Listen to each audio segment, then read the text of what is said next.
group. No? Request ko talaga to kay Stephen na sana yung closing ay ito yung mag-perform. So I thank you for joining us. This is our closing program for the National Arts Month. We had our Ani ng Dangal awarding just a while ago.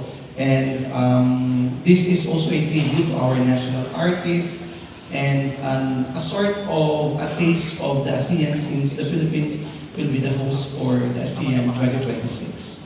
Thank you so much for joining the National Commission for Culture and the Arts on behalf of the Subcommission of the Arts. All the heads of the 7 arts will be here. They are excited to watch this culminating activity of the National Arts Month. So, I personally thank you for your cooperation. Medyo ito ay tight na very short ang schedule but of course, I trust the creativity and the artistry of Stephen to have and to mount and or stage this closing program. So, marami pong salamat. The executive and the chairman of NCCA will be here. All NCCA officials will be here. Some cultural agencies representative. I think our national artist for literature is also coming. Madam Alice Reyes, I think meron kasi siyang kasabay na activity. So, maraming salamat sa inyo and hindi ito ang magiging unang engagement namin sa inyo.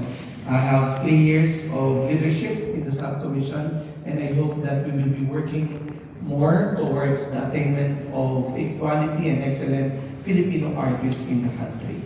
So, again, thank you so much for this collaboration. Maraming pong salamat sa inyo. Last note na lang, ano yung dugon? Pakiramdaman na lang tayo later. Hindi tayo maayos na mag-run through, but I believe in each and every one of you. And I believe that we will pull this off. Okay, yun lamang po. Sa tech, for the tech, after this, isang mabilis na final sound check with the UST singers. I think magbabago sila ng blocking, so we'll do that after this. And then, for the tech, please, makinig tayo sa ating stage manager, si Ann. Ang dami kaninang calls na hindi nasusunod. Also po, request ko rin po sa backstage crew, bilis po tayo mag-set up dahil sobrang hindi pwedeng ganun kabagal. Nadadrag po yung buong show. Okay? Yun lamang po, let us pray and let's put ourselves in the presence of our Lord. In the name of the Father, the Son, and the Holy Spirit. Panginoon namin